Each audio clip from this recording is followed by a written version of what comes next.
Hey there, entrepreneurs. My name is Sushant, and welcome to TrepTalks. This is the show where I interview successful e-commerce entrepreneurs, business executives, and thought leaders, and ask them questions about their business story, and also dive deep into some of the strategies and tactics that they have used to start and grow their businesses. And today, I'm really excited to welcome Lou Rice to the show. Lou is the founder of Strapsicle. Strapsicle creates e-reader accessories, including a simple one-handed Kindle holder that helps people read more comfortably, anytime and anywhere. And today I'm going to ask Lou a few questions about her entrepreneurial journey and some of the strategies and tactics that she has used to start and grow her business. Now, before we dive into this interview, if you enjoyed this content, please make sure to hit the like and subscribe button. And for more content like this, please visit our website, treptalks.com. And with that, Lou, welcome again. And thank you so much for joining Hi, me today, nice and early from Australia. that's right. Thank you for having me. I've been up for 3 hours, so that's fine.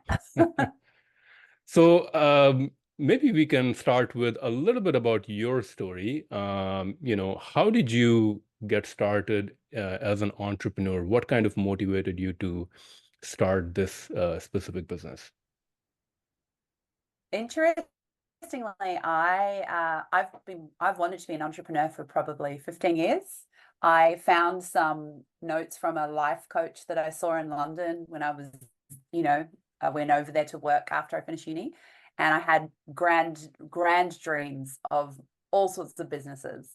And then, fast forward, you go into your corporate career, you kind of get the life sucked out of you a little bit, and you still had that dream burning. And I have tried a couple of other businesses that weren't successful because I guess I was trying to feel what's right for me. And so then a product-based business, it's just been the perfect fit for my passions and my skills.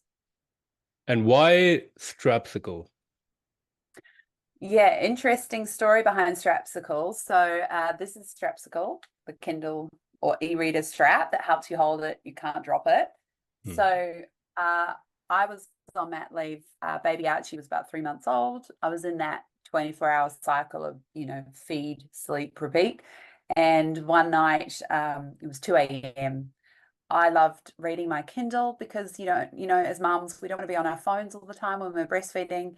And it was just that moment where I just kind of, closed my eyes for a second. The Kindle dropped on Archie's head. He screamed. I jolted awake. I screamed. My partner Ben came running in, and we settled Archie back to sleep. But then the next day, Ben, he's a bit of an inventor, a bit of a designer. He had this silicon mat at home, and he kind of fashioned this really crude strap out of silicon and staples, and he gave it to me to use on the Kindle. And after a few weeks of using it, I couldn't go back to just, having the naked Kindle, holding it like that. It was so uncomfortable. And so, we were on mat leave. We were in lockdown. There was nothing to do. There was no one to see. We had a small baby who was sleeping pretty well. So we thought, why don't we give this a go? So, of course, it's at that time, like I would assume because Kindle is kind of an older product, like it's been in market for maybe more than 5-10 years. Was there no product that was kind of solving this problem on Amazon? I mean, usually if you go on Amazon, I go on Amazon and put anything, like there's always some solution for your problem. That's very true. And look, there are other straps, there are other holders, but they're quite functional. They're not very attractive to look at. I think we wanted to create a strap that was felt comfortable. So this is silicone. It's high quality silicone. We make them in a range of fashion colors. And I guess the other thing that differentiates us is we have a brand behind our product. So we knew there were products out there. So we knew there was obviously a need for this product, but nothing that kind of looked exactly like this and acted exactly like this. So we thought we'd give it a go. And of course, just because there are products already doesn't mean yours can't be different or better and compete in that market. Definitely, that's very true. And of course, if you're building a brand and you have, you're differentiating the product in some way, of course, you can create a a place for yourself as well. But I guess the obvious question that comes to my mind now is, of course, this is for Kindle. I would assume that other tablets, Android, Apple devices, tablets, would this work with those as well? Why focus completely on Kindle? Because I would assume like there's a much bigger market with other tablets as well. Yeah, well, interestingly, Statistia states there are close to 1 billion e-readers in the world. So as a starting market, why not? Because if we could get 1% of that market share, we're happy with that. Okay. But I think for us, it was, if we stick to the kind of the solution that solved the problem for us, and that's then that's the market we start with, and because it's our learned experience. And then we went out and kind of surveyed 50 friends and family, and a lot of people have a Kindle. A lot of people have a problem of literally dropping it on their face when they fall asleep. So I think we start with the solution to our problem, and now we're nearly 2 years in. There's still so much opportunity with the Kindle market that we haven't even tapped. And sorry, the e-reader market. So these also fit Kobo's, and we are looking at other devices. Barnes and Noble have their own Nook, for example. So e-readers are almost having their time in the sun again. They're kind of coming back in fashion. I think they did get a bit pushed to the side for a while with the iPad, but that's not to say that we can't then create a product for the iPad, and so on and so on. So it's kind of start here with a big enough market, but there's a much bigger market over here. But let's nail this market first. So you are located in Australia. I'm assuming your primary market was Australia, and now are you distributing worldwide? Yeah, when we started, and I knew nothing. I was at the post office 5 times the first day. I was literally sending our straps out as a letter with no tracking, just a couple of stamps. So when we started, we opened up to international pretty early on and just had to learn all the rules around shipping. But I think for me, the best thing I did was list us on Amazon in the US within 5 months of the business being live. That absolutely accelerated our growth. It opened us up to this huge audience in the US, and we've continued to grow. We're now 18 months in on Amazon. So even though we're based in Australia, I see us as an international business, and I actually see us as predominantly a US-based business. And I think for us, the US market has the biggest opportunity, just purely from the fact that Kindle is kind of originated there and it's so popular there. Yeah, I mean, US is definitely the biggest e-commerce market. Maybe you can go back to the early days. So your husband created the first prototype, so to speak. I mean, I think do you consider this a simple product? I mean, it is in a way a silicon strap, a strap of silicon. What were kind of the first iterations? Like, did you find a designer? Like, what were the next steps after that, creating that prototype? How did you bring it to market, and how did you get your first sale? Yeah, good question. So you say it's simple, Sushant, but actually it's getting the exact tension, the spec for the exact tension. So luckily, I mean, I am so lucky. Ben knows how to do drawings that have measurements, and angles, and he kind of knows how to do that. So he kind of drew up, I guess, your first kind of, what do you call them, CAD drawings or what have you. And then we were lucky to have a supplier. A friend of ours was already creating silicon products. They connected us to their supplier in China, and that really probably saved us months of back and forth with different suppliers because I think that is probably one of the most daunting things you have to do early on. So we were able to find this factory. We went back and forth, I think, twice or 3 times with molds, different sample molds, to get the right fit. And then I think after the third one, that probably took us, I think, 2 to 3 months. So maybe it was twice. After we got the third one, we put in an order, and we were able to put in a minimum order on the sample mold only. So we were able to only order 500 units, which really helped us. Okay. And then we kind of sat with that product for like 4 months because we didn't have the website sorted, and we were just kind of faffing around, and we had a newborn child. And then I just said, look, let's launch it. And I had listened to a podcast with the amazing Anita Sarkar, and she talked about launching her sustainable packaging brand. And the way she did that was giving away 1,000 free samples. So I said, let's give away the first 200 free, and we'll do that so that we can get customers really fast, plus shipping, get customers really fast, get feedback really fast, and get the word out there. And that's what we did. So the first 200, did you send them out to like kind of the influencers, or who did you send those out to? So my strategy, again, we had no marketing plan. I posted in some entrepreneur Facebook groups I was in. I posted in a local Facebook group I was in with like 120,000 people. I posted on LinkedIn. So basically kind of reaching out, and obviously friends and family, but going broader than friends and family. So going for people who, kind of knew of us and might support the journey. And we were so lucky, like in one Facebook group, the post went viral. And anyone who has a Kindle,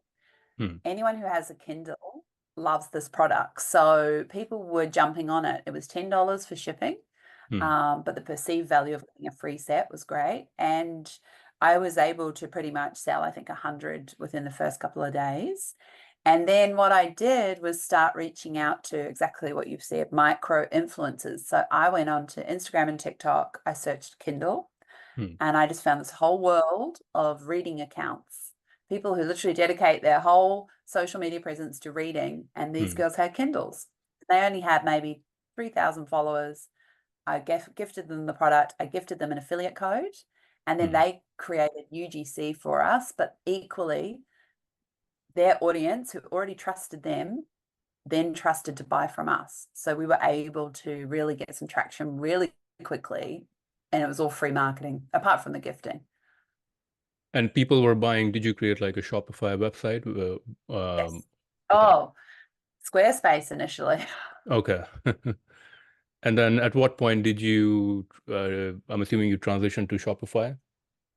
Yes, 4 months in, I realized it was time to make the jump, just start to build that. I mean, even, we were set up as a partnership from the beginning, and even like knowing that you should actually be set up as a company. All these things you kind of figure out along the way. And now I'm looking back, I'm like, I wish we'd been a company from the beginning. I wish we had that company bank account. So yeah, a lot of learning. But yeah, I think in about November, that's when we turned on Amazon. We switched to Shopify. It felt like we were a proper business. Don't forget, I was still working my corporate job. Ben was still working his. Yeah. I mean, I think COVID time was probably a good timing for this product as well, because people were home. They were probably spending more time reading on Kindle and so forth. Did you kind of, the time that you launched and, 6 months in or 1 year in, like, were you seeing kind of a hockey stick kind of a growth? Like, did you instantly recognize that this is a winner product? No, I not until we were on Amazon. I think because, Amazon US opens you to millions and millions and millions of customers. And so before that, you've got a new website, you've got a new store, you're trying to get traffic to that store. People don't know you. Google doesn't know you. Our Facebook ads account got shut down within 3 months. We don't know why. We had to start again. So you're kind of slogging it out over here, and the sales were like, I think, dripping in. And once Facebook shut down, it was like $1,500 a month. And then as soon as Amazon launched, and I think the second month, because I didn't even think about this, but we launched right before Black Friday and right before Christmas. And if anyone was going to launch on Amazon, I would say launch before a key sales period on Amazon, because you are guaranteed to get exposure you wouldn't get outside of that sales period. So I think for us, the second month on Amazon, we had a 5-figure month. And that just blew my mind. And I realized the potential was there. And, let's double down on Amazon. Did you, before launching on Amazon, did you kind of sit down and map down all the strategy of selling on Amazon? Because Amazon is like, if something goes wrong, it can really be horrible for a new product, right? If people for some reason don't like something and start giving negative reviews and things like that, what kind of preparation go through in terms of launching on Amazon? And I think what has been your experience selling on Amazon? Because of course, they take probably a big cut of your sales as well. So even though they are bringing you a lot of sales, but probably the margins there are lower, much lower. Yeah, so I think two questions there, right? So when we launched on Amazon, again, a bit of naivety, a bit of optimism. We knew we had a good product. We knew we had great reviews, but like we literally had, I think, one size when we launched. There are many size Kindles. So we only figured out a few months later, oh, we probably need to make better fitting straps for other sizes. So we were very lucky in that regard. We didn't get a whole lot of negative reviews. So I think we knew we had product market fit. We thought we'd open ourselves up to that audience. I did hire people, experts to help me build my listings, to consult on how to launch. I think that's really important. Don't try and do it yourself. But I think we just knew we had a good product, and luckily the reviews coming in were great. We got a big influencer who posted about us organically in the beginning. So yeah, I think we didn't really have a strategy. We just knew we wanted to open ourselves up to that audience. The way we look at Amazon now, I know that is always a concern for a lot of people who aren't on there. Amazon's takes a big chunk of your revenue. They charge these fees for you to be on their platform, and we just kind of look at it as it's like a hybrid of between DTC and wholesale, right? So yes, you're shipping one-to-one but they're Amazon's customers. So in a way, they're like a semi-wholesaler. And with wholesale, where you would pay 50%, you would give that 50% discount to that retailer to sell on your behalf. Very similar model, yet we're only paying, I think, with the shipping and fulfillment fees included, and then the referral fee, which is the price you pay to be on their platform and access that millions of customers. I think it's about 30% of our revenue per sale. Now we have a very light, small product to ship, so we are lucky in that regard. I imagine people, if you had a big piece of furniture, it would be a very different story. But I think for me, the upside of being on Amazon, it's the access to the huge audience they have, that you would have to pay far greater acquisition costs to bring that number of eyeballs to your own site. And then it's also the relatively low acquisition costs that you pay within that ecosystem to get those customers buying from your listing. For me, that's kind of a no-brainer. Yes, we have had issues with our listings. They can be tricky to deal with sometimes. They took my listing where I've got all the sizes and colors neatly all packed together in one listing and just blew it apart. So every color and size was an individual listing. So no one could find different options. But it's kind of part of the game of being on there. And I just kind of say, make hay while the sun shines. While we've got a good store, let's keep doubling down on it. Awesome. Do you do anything? So once you get an Amazon sale and you ship out the product, I mean, is there in this category, in this product, is there an opportunity to make a recurring sale? Like if once a customer purchases, like, of course, they're going to use it for a few years. Do you see a lot of recurring sales coming from existing customers? Yeah, we do. I think one of the big factors of our success has actually been creating a loyal community and raving fans. I don't know if you've heard the saying, find your 1,000 loyal fans.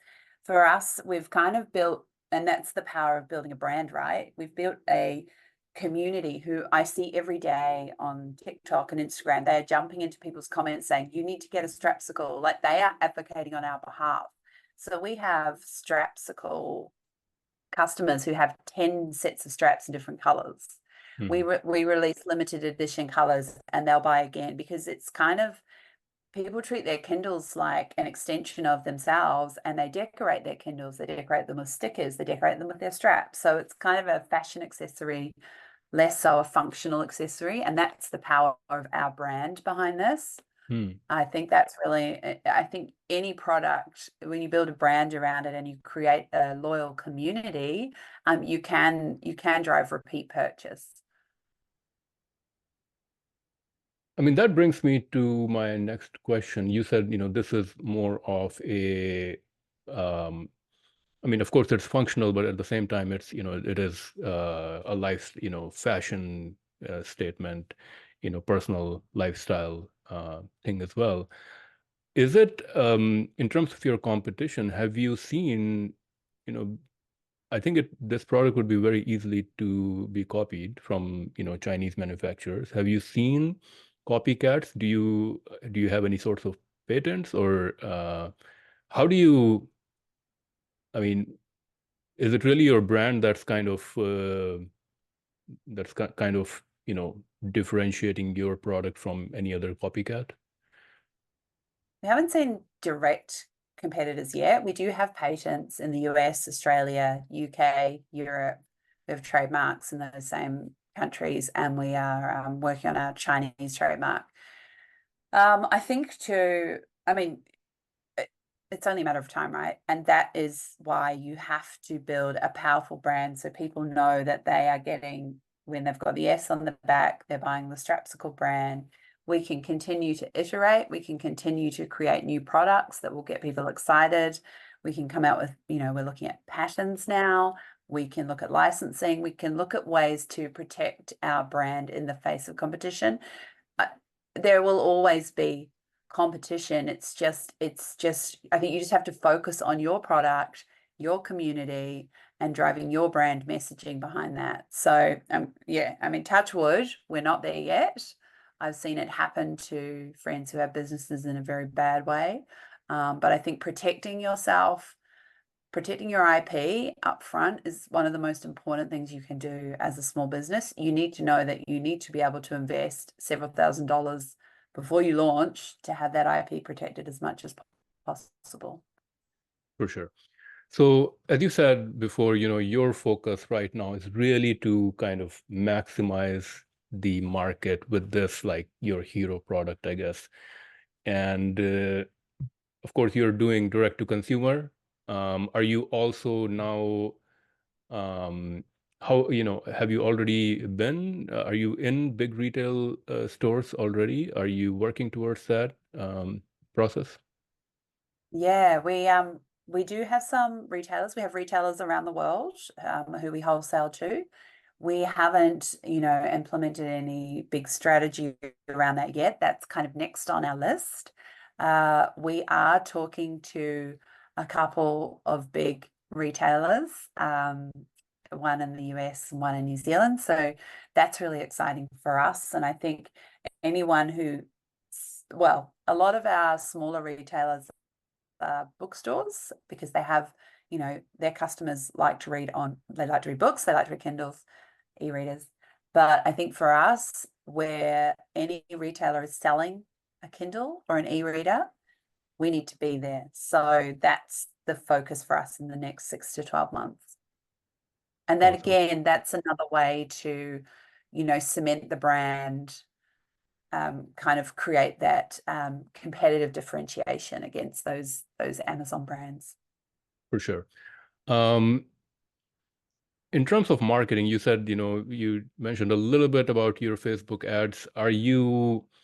What kind of marketing are you doing? What is working really well for you right now? Yeah, I think what's always worked for us, I was reflecting on this, we have never had a really solid paid ad strategy in place. We have done paid ads for the duration, since we've been live, but Facebook and Google. But that's never been a core driver of sales for us. They are more complementary, and I think we've always had a focus on a strong organic content marketing strategy and driving sales through TikTok, driving sales through influencers and affiliates, And then looking at other channels where the reach is going to be far greater than your pay-to-play channels, you know, Pinterest, YouTube, where you can try and get organic traction for your content. And, you know, something like Pinterest, it's an amazing platform because your content just sits there. It's not dictated by an algorithm of recency, and there's no need for community management. It's kind of a no-brainer to be on there as a brand. So yeah, I think when I look at where our sales come from every day, there's a fantastic post-purchase survey you can implement just to see exactly where people are buying from. And you know, organic marketing is at least 30 to 40% of our revenue. That's I think that definitely makes sense. And without going too much into the numbers, I know I think with a product that is low, I think a low retail price, Yes. I think even with marketing, I think the cost would be much higher. So and in a category that's probably uh, very saturated already. So do you, I mean, are you like when you're thinking about your growth strategy, are you really thinking more in terms of, you know, how I can get it distributed through wholesalers and bigger retail and not have to um, target direct to consumer beyond what you're already doing with marketplaces and organic? I think you have to have, I'm going to quote one of my business coaches, Lisa Jones, you have to have 12 eggs in 12 baskets. So we're not going to sacrifice our e-commerce operations for the sake of, you know, wholesale, retail distribution, marketplaces. But I think for us, I'm in the process of hiring a marketing manager. It's our first team hire.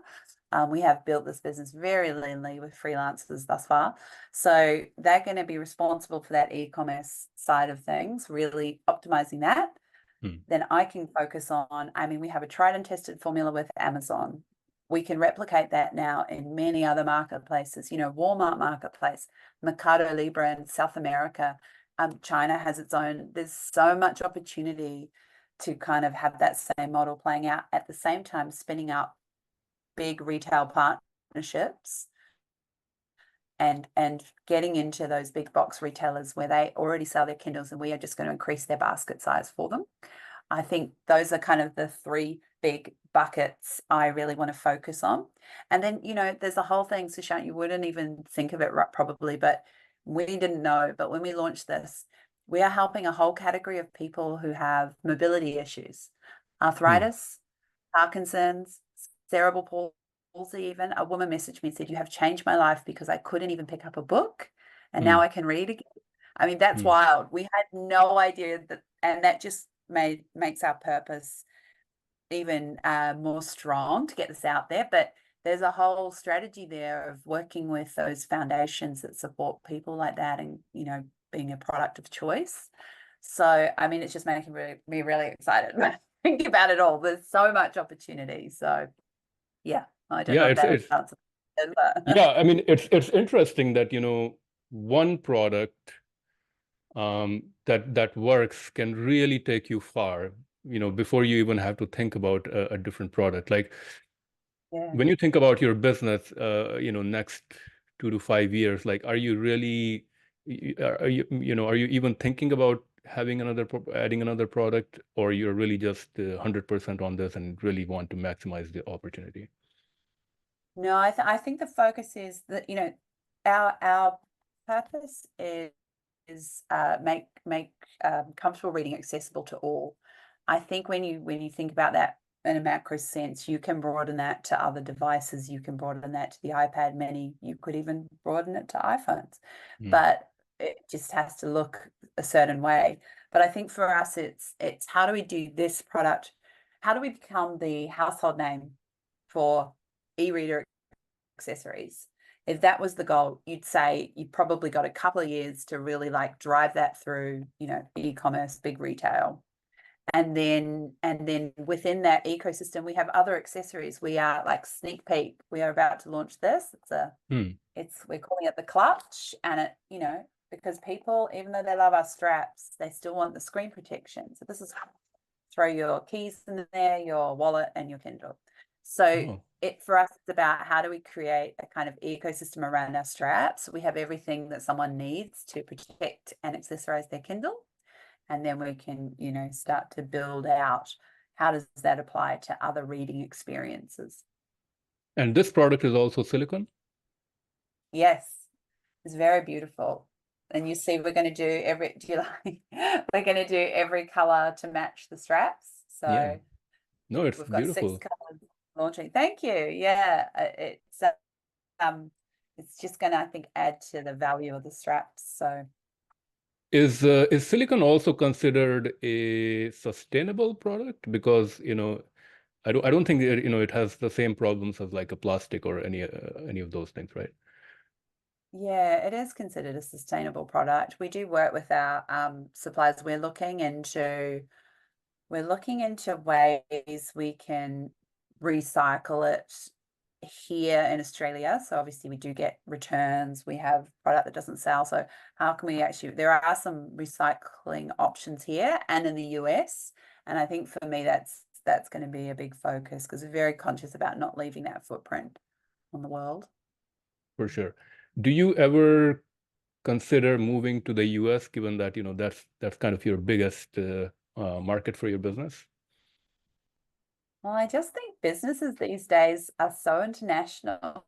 Like you could run a business from anywhere. It could be a different story in a few months and a good problem to have. We are actually going over to New York for our first trade fair Hmm. in the US in August. So it'll be interesting to see how people receive the fact that we are based in Australia. But I think if you've got all the right infrastructure set up, and even, we could have a team member over there. We don't have to be there ourselves. Hmm. I'm a big believer in the power of global business. I'm just seeing the benefits of it now. And I think COVID has shown us that you can do that remotely.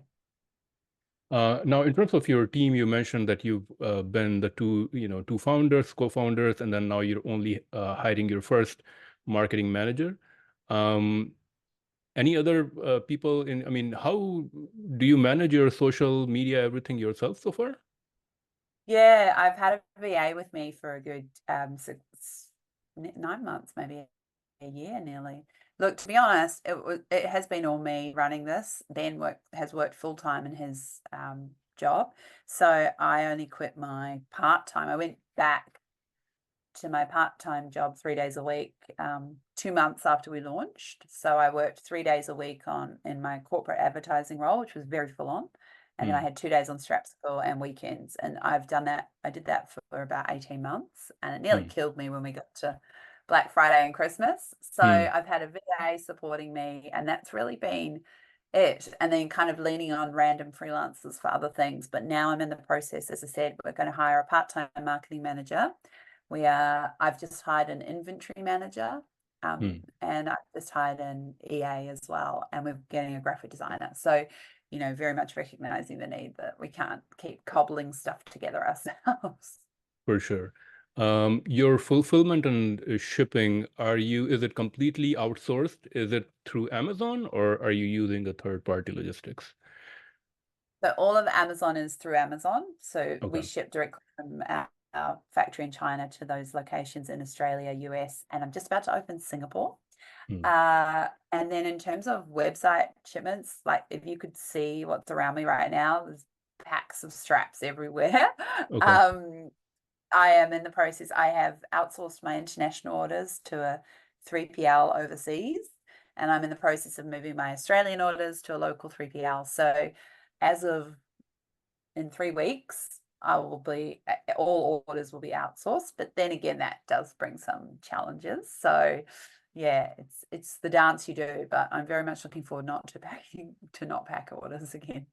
Oh, wow. That's great for sure. I mean, it probably takes a lot of your time, right? Packing orders Yeah, individually. I do actually have, sorry, a casual girl who comes in to help, but it's Okay. not every day. It's always the day she can't come when I've got, 30 orders that have to go out. So In every entrepreneur's journey, there's always mistakes made, lessons learned, failures. What has been a big mistake or failure, setback that you encounter since you've been since you've started this business, what was the big lesson that you learned? What is a lesson that other entrepreneurs can learn from your mistakes?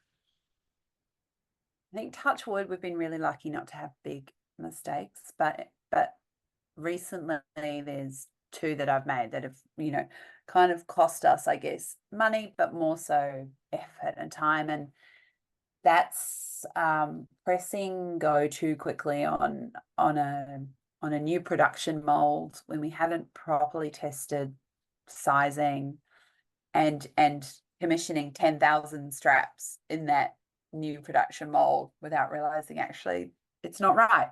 So I think because I've spent the last 18 months, trying to slap this together in between days when I'm working my corporate job, I move very quickly, and I need to learn to give the right things the right consideration. I think as an entrepreneur, you have to wear all these different hats, and it actually means you have to fluctuate between different ways of working and energy states. And so I think learning when you've got tasks where you go fast and you get it done and you're kind of in your masculine energy versus you need to stop and reflect and think and kind of ponder over the solution. I think that's a really, really important lesson to learn. Awesome. When you look at your business from like a big picture perspective, what is like one or two pluses and one or two minuses that you see in your specific business model or in your specific category? Like, what do you think in your business model is like a really good thing, whereas something that's kind of you think would have been different? Look, I think everyone wants what they can't have. And looking at where I am now, I'm so proud of what I have built, kind of myself in less than 2 years. But I think, and this is nothing on Ben because he's been amazing as support, and he's the product designer. But I think having a partner to do so. The positive is you're very lean, the profits all coming to you, versus having a partner or a established team member earlier on to help kind of bed down the fundamentals and the processes probably is something I would look at doing again. I don't regret starting it on my own, as in Ben and I, where Ben was kind of the silent partner while he works his job. But I think if I went again, it would be looking at having a team member who could help structure things better. Because when I stopped work, I thought, the money's going to increase. Of course it will. I've got 5 days to work on this. But actually, we've spent a lot of time because there's no processes, there's no systems in place. We've actually had to spend a lot of time building those. So yeah, I think that would be the one negative of what we've built. Awesome. Very interesting. Now I'm going to move on to our rapid fire segment. In this segment, I'm going to ask you a few quick questions, and you have to answer them maybe in a word or a sentence or so. The first one is, of course, you're working with book accessories. One book recommendation for entrepreneurs, and why? It would have to be Jab, Jab, Jab, Right Hook by Gary Vee. And then obviously his new book that's out. I think that man teaches us so much on garnering attention and content and social media marketing. Awesome. An innovative product or idea in the current e-commerce, retail, or tech landscape that you feel excited about? I'm talking to the guys who own Mateship. And Mateship is, if you think of like a university dorm, someone orders a product and everyone in that dorm gets notified that that product has been ordered. They sign up to get notified. And then they can all jump onto the order to get free shipping. So you could go from a person orders one set of straps to suddenly 50 people in that dorm have added a set of straps to that order. I think that's amazing. I haven't tried it yet, but I'm talking to them about setting it up. Wow, that's that's a very interesting concept. I mean, isn't there an issue with privacy? Like if I'm ordering something, I don't want other people to know. Yeah, I guess you sign up I guess it's an app that they can order through, and you're kind of, I guess you're giving your permission to share your order. Okay. So it's only certain products who are obviously connected onto that platform. Okay. A business or productivity tool or software that you would recommend, or a productivity tip? It's not a new one, but ChatGPT. But more so, I'm just learning how to create custom GPTs to train staff and create business efficiencies. I think that's fascinating. So yeah, I think looking into that, it's not just about creative ideation. It's so much more than that. Well, very interesting. Another Mm. startup or business in e-commerce, retail, or tech that you think is currently doing great things? Everyone should check out CMY Cubes, my friend Gabby. She is amazing. I met her last year and she's doing incredible things with that brand. Especially, I mean, go check her out on TikTok. A peer entrepreneur or business person whom you look up to, or someone who inspires you, besides Gary Vaynerchuk? Yeah, and I would say Gabby, if I hadn't already, Gabby Saber, or Mel Hark from Wild Dough. Mel is an absolute guru of everything in regards to running a business, and she built Wild Dough while she was working a corporate job for 3 years. Yeah, she's fascinating, and she does a lot of speaking, so go check her out. Final question. What is the best business advice that you have ever received or you would give to other entrepreneurs? My advice I give everyone is just keep going. Just keep going, because that first year, maybe 18 months, you will not be able to see the wood for the trees. You will just be so confused and frustrated by everything. And that doesn't mean that you have a bad business. You just don't know what you don't know. So you just got to keep going. And once you get that traction and the sales start coming in, you're on a roll. You'll be good. But just keep going. Don't stop. Yeah, don't stop until you find that product market fit. Exactly. I'll ask you one last question. It seems like, these days I interview so many people who kind of, who are doing their 9 to 5, they're doing their corporate job, and then somehow they start their side hustle, and, they want, and even you mentioned a few people who, who are kind of transitioning from corporate. When you started this business, what was kind of your motivation? Like, is your primary driver really to find freedom in your life? And do you think, 2, 3 years down the road now at this point, are you like, do you feel that you're on the way to achieving that, what you were looking for through entrepreneurship? And yeah, I mean, why do you think so many people are now kind of transitioning to entrepreneurship? Yeah, it's such a layered question. I literally thought of like 3 answers then. I think I love money, fame. No, joking. But I think for Everybody me, does. yeah, everyone does, right. Definitely the freedom's not here yet. Okay. I think I think it's about knowing what your genius zone is and what makes you tick. And so when we started a business, or maybe my whole entrepreneur journey, I knew I wanted something of my own, or I wanted to do things differently. I didn't enjoy my the industry I was in. I've never loved advertising. I love the people. I love the work we produce. I love when we dig in together, but it just didn't feed my soul the way I knew something could. So I think, and then I think the reason I've been so good at my corporate career is the way I perform. I can work really fast. I project manage a team. I project manage the work. I get the work done. And that's where I love to be. So translating that to e-commerce, it was a no-brainer. And I think then you just get, this is going to sound a bit woo-woo, but I am driven, I think, actually by recognition and results. And so when you are seeing the sales every day and you're getting people, talking about your business, you're doing things like this, it's such an adrenaline rush. And I think what people say, not everyone is built to be an entrepreneur. I don't think they are. I know friends who just could not be bothered with doing something like this. But I think for me, it's actually a bit of an addiction, probably, in terms of the results that you see every day. and then the recognition you get.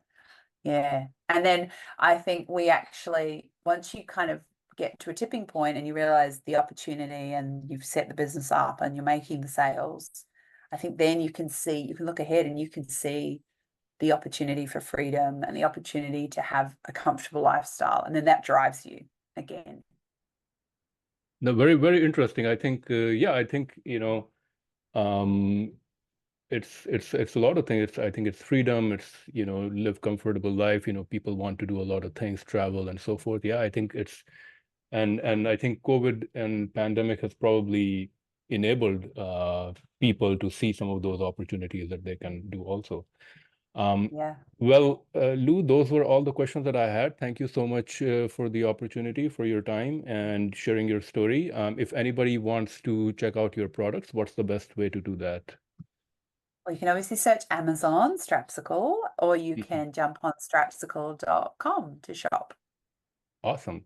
Well, thank you so much again, Lou. Really appreciate you joining me today bright and early from Australia. And wish you all the very best. Thank you so much again. Thank you.